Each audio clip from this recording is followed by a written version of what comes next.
Tá gravando?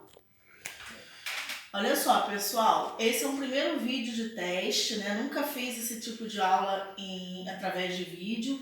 Vou ler para vocês o capítulo 2 desse livro nosso aqui, que nós sempre estudamos na escola, tá? Vai ser uma aula normalmente como a gente faz na escola, só que eu estou aqui num cenário de casa para gravar para vocês, tá? Desconsidere qualquer erro de vídeo, qualquer dificuldade, porque é a primeira vez que a professora Maria aqui está gravando aulas desse tipo. Um abraço para todos, sejam bem-vindos à nossa sala de aula virtual. Introdução, tá, gente? Noções de variações linguísticas. No capítulo anterior, vimos que todos os falantes da língua portuguesa conhecem as regras gerais de funcionamento do nosso idioma. Isso não significa, no entanto, que todos utilizem o português de maneira rigorosamente uniforme. As principais diferenças entre os vários modos de falar e escrever português são, em sua maioria, facilmente identificáveis e relacionam-se a inúmeros fatores, como situação da comunicação, idade, grupo social, assunto e época, que geralmente combinados determinam a maneira individual de expressão dos diferentes falantes. Dizemos, por isso, que o idioma está sempre sujeito a variações linguísticas.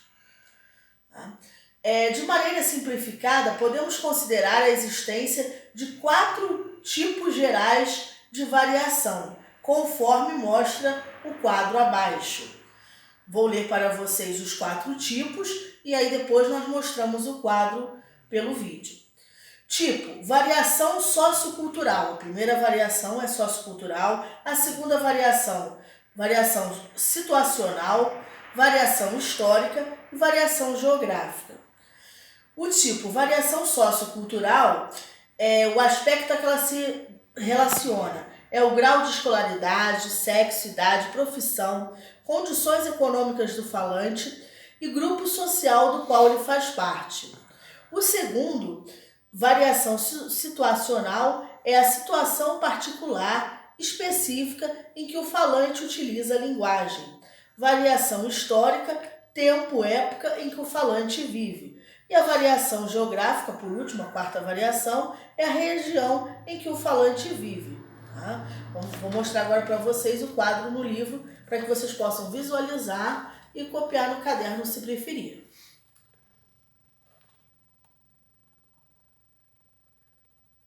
Ok? Continuando, né? Conhecendo as características gerais dessas variações. Variação sociocultural. São evidentes as diferenças entre os modos de falar do sertanejo e o linguajar do sertanejo. Por exemplo, nesse texto. Você trouxe rede? Não. Também não. E coberta? Também não trouxe. Então você, de dormir, só trouxe o zoio, né? Essas expressões, trouxe, oio, rede, né? Coberta, em vez de coberta, tudo isso é uma variação, é chamado de uma variação linguística, porque nós, aqui da cidade, do perímetro urbano, falamos coberta. E o sertanejo, o linguajar do sertanejo é coberta.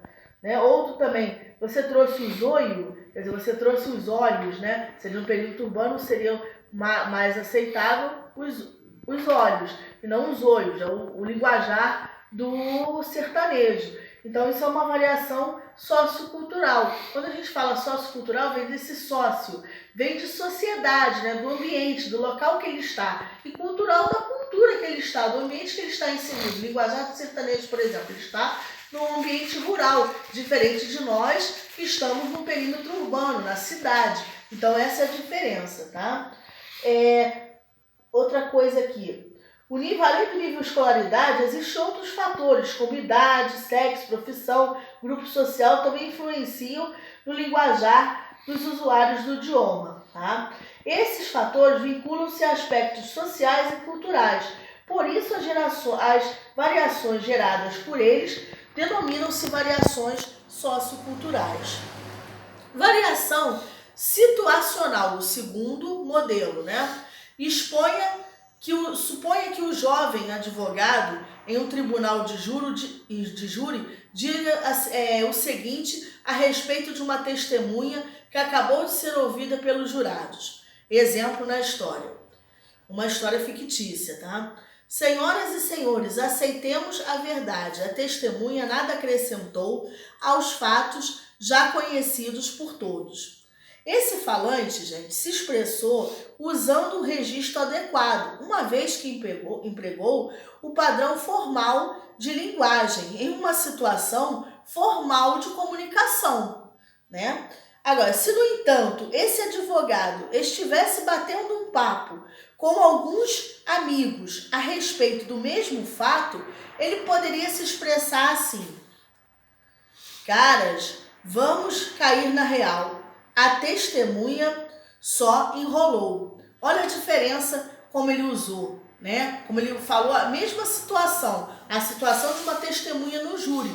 Porém, a maneira como ele se expressou, a situação, ele está num júri, é uma situação. Ele está com um grupo de amigos, é uma segunda situação. Então, vocês percebem a diferença de fala, né, em cada uma, a maneira como ele se expressa, a linguagem utilizada. Isso é variação situacional. Tá? Agora vamos para o terceiro grupo, variação histórica. Compare abaixo os versos iniciais de um poema antigo em sua redação original e os mesmos versos em uma versão atualizada. Tá? Então nós vamos ver agora o primeiro texto, texto 1. Vamos ver, o tema é Cantiga da Ribeirinha. O texto 1 vai ser os versos de um poema antigo. O texto 2 vai ser a mesma Cantiga da Ribeirinha em versão atualizada, tá? Cantiga da Ribeirinha. No mundo não nem sei parrela, mentre me for como me vai. Cajamoiro por voz e ai, minha senhor branca e vermelha. Este é o texto original, o escrito original de Pário Soares Taveiroz, né? No livro A Literatura Portuguesa através dos Textos, segunda edição, São Paulo, 2004. Isso é o registro, né? A biografia. No texto 2, a mesma Cantiga da Ribeirinha, versão atualizada. No mundo não conheço como eu, enquanto me acontecer como acontece, porque já morro por vós, e ai, minha senhora alva e rosada. Olha a diferença, né? É a variação histórica. Vocês podem até achar estranho quando eu li o texto 1, nossa, a professora leu de uma maneira diferente, né? Tinha palavras que nós não conhecemos, que nós não falamos, parecia até que estava falando uma outra língua, mas não. Foi a maneira original, como o autor escreveu lá atrás, há tempos atrás, o texto original. Já no texto versão atualizada, nós já conseguimos visualizar, ler e entender melhor. Então, variação histórica, né? Quando às vezes tem um português mais antigo, nós dizemos que é uma variação histórica, antiga. E o português atual, uma versão atualizada, tá? Deixa eu ver se tem mais algumas coisas. Você estranhou o texto 1, né? Acontece assim mesmo. Porque ele foi escrito por volta de 1200, época em que foi composto o poema Cantiga da Ribeirinha, né? Nós estamos explicando um pouquinho mais essa questão que eu falei do estranhamento da primeira leitura, né?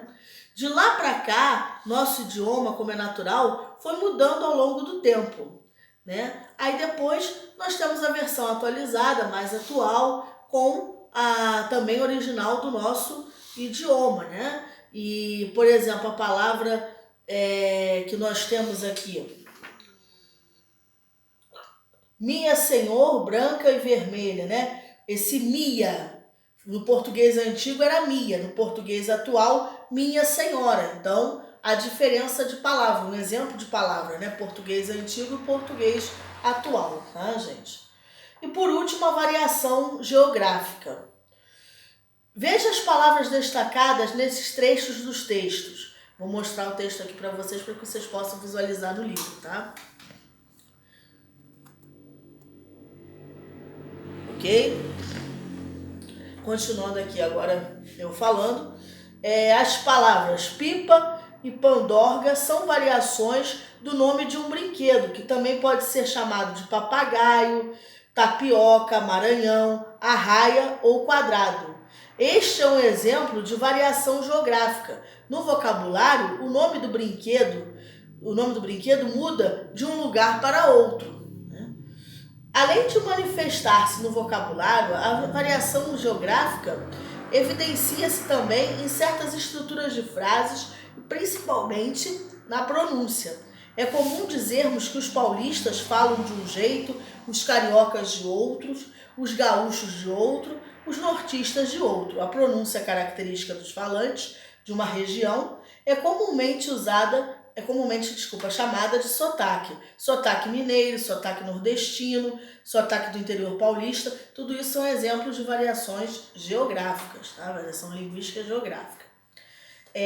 No outro vídeo, mais para frente, que esse é apenas um teste, né? Mas se for aprovado será usado e será disponibilizado para vocês. No segundo texto nós vamos tratar ainda desse tema variações linguísticas, numa outra aula, que vai dizer sobre a língua portuguesa, origens e geografia. Tá? Beijo, gente, um abraço, até a próxima.